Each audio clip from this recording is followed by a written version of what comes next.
قربانی آنے والی ہے، جانور خرید کے کاٹ کے کھایا جائے تو وہ اور زیادہ مہنگا پڑتا ہے. تو یہ کروڑوں روپے کا سرمایہ اس طرح بھی ہلاک ہو رہا ہے. ارے یہی بکرا آپ عام دنوں میں خریدو، آدھی قیمت میں ملے گا. بھلے حکم دیا تھا بیٹے کو، اور ایکچولی یوں ہوتا اور اس سے اتنے غریبوں کے پیٹ بھر جاتے اور اس سے تو جانور ختم ہوتے ہیں. تو اللہ نے ابراہیم علیہ السلام کی روحانی برکت بھی ہے. میں اکثر ایک مثال دیتا ہوں نا، وہ ہم جب چھوٹے بچے تھے تو شعیب اختر تھا بہت فاسٹ بالر، تو اس کی بالنگ کا سنتے تھے. میں تو نہیں دیکھتا تھا اس وقت ٹی وی، تو سنتے تھے بہت فاسٹ بالر ہے. تو اس دور میں انڈیا کے کسی شعیب اختر کیا میں نے بولا ایکٹر بولا، ایکٹر نہیں کھلاڑی. انڈیا کے اس دور میں کسی کھلاڑی کا انٹرویو آیا کہ پاکستان کے پاس اتنے فاسٹ بالر ہیں، آپ کے پاس کیوں نہیں ہے؟ تو انڈیا کے اس کھلاڑی نے کہا کہ شعیب اختر گوشت کھاتا ہے، ہم گوشت. بولو بھائی.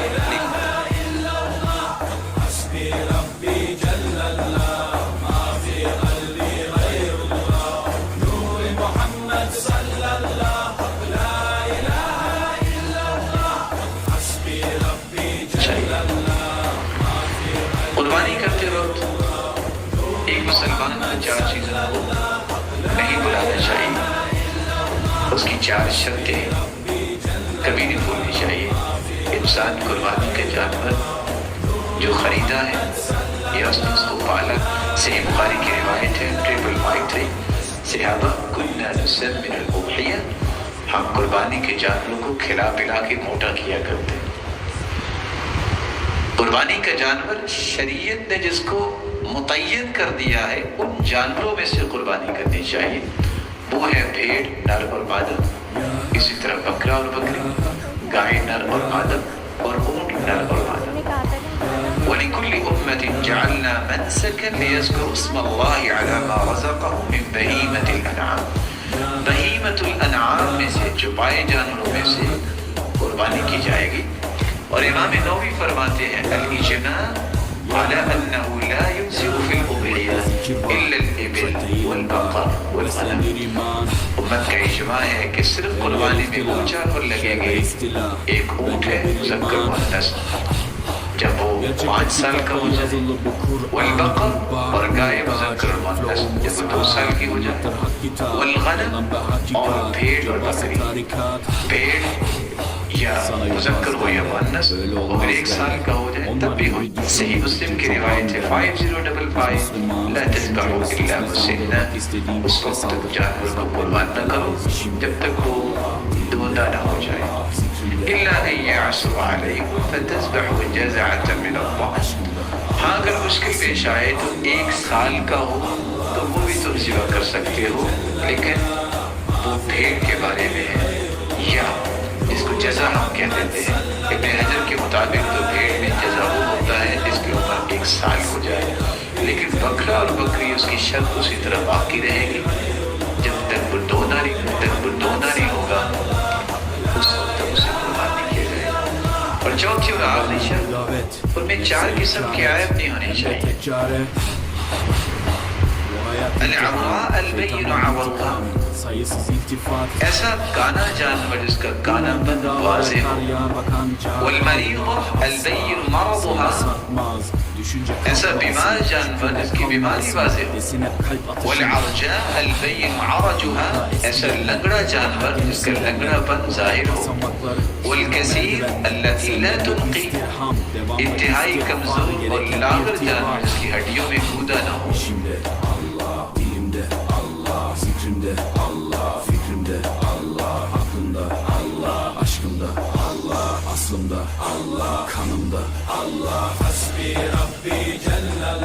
اور آپ کو بتایا تھا کہ قربانی کے جانور مخصوص ہیں، ان کے علاوہ کوئی اور جانور قربان کیا تو قربانی قابل قبول نہ ہوگی.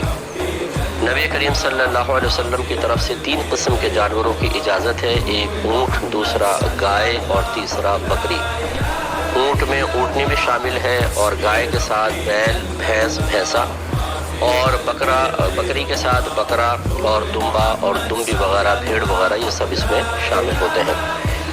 اونٹ کم از کم 5 سال کا، گائے کم از کم 2 سال کی، اور بکرا بکری دمبا دمبی کم از کم 1 سال کا ہونا چاہیے۔ لیکن بھیڑ کا بچہ اگر 6 ماہ کا ہو اور اتنا فربا ہو، کسی ایسی نسل کا ہو کہ دور سے دیکھنے میں سال بھر کا لگے، تو اس کی قربانی شرعاً جائز ہے۔ باقی کسی جانور کی کم عمر ہو جو نصاب ایک عمر کا مقرر کیا ہے، تو اس کی قربانی نہیں ہوگی۔ یہ بھی یاد رکھیں کہ جانور کا عیب سے پاک و صاف ہونا ضروری ہے۔ تو جب بھی آپ جانور خریدنے کے لیے جائیں تو ذرا ترتیب سے اچھی طرح اس کو چیک کریں۔ مثلا اس کی ناک دیکھیں کٹی ہوئی نہ ہو، اس کے دانت دیکھیں ٹوٹے ہوئے نہیں ہونے چاہیے۔ اگر جانور بہت خوبصورت ہے، اچھا فربا ہے، ایک آدھ اس کا دانت ٹوٹا ہوا ہے تو چل جائے گا، خلاف سنت قربانی ہوگی لیکن بہرحال ہو جائے گی۔ فقہاء نے فرمایا کہ اتنے دانت جو ٹوٹے ہوئے ہوں کہ خود چارہ نہ چبا سکتا ہو تو اس جانور کی قربانی نہیں ہوتی۔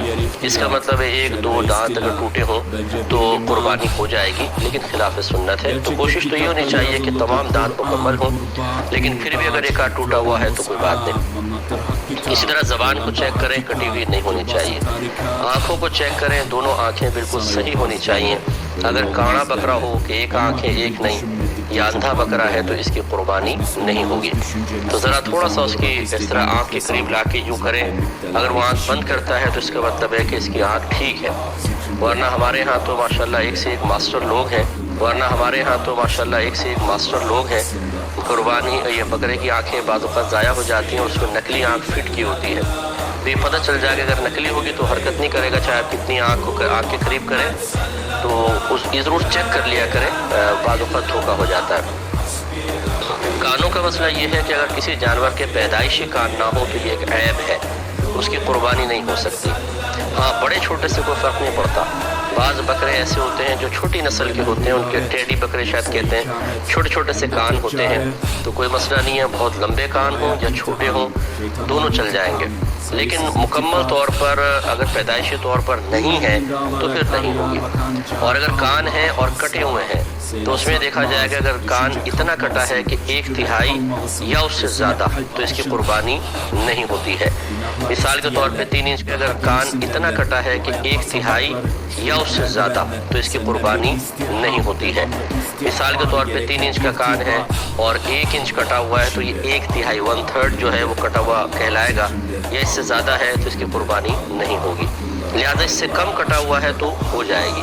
بعض اوقات ایسا ہوتا ہے کہ جانور بہت ہی اچھا ہوتا ہے اور تھوڑا بہت کان میں کچھ خرابی ہوتی ہے، یا جیسے یہ ریوڑ کے ریوڑ دے کر آتے ہیں تو بطور نشانی بعض اوقات کان میں سوراخ سے کر دیتے ہیں چھوٹا سا، تو اس کی قربانی ہو جائے گی۔ اگرچہ خلاف سنت ہے، مکروہ قربانی ہے، لیکن وہ کراہت اتنی زیادہ نہیں ہے کہ خرابی پیدا ہو، بہت زیادہ خرابی پیدا ہو، تو ایسے جانور کی ہو سکتی ہے۔ لیکن اچھا ہے کہ پورا کان ثابت ہو تو بہت ہی بہتر ہے۔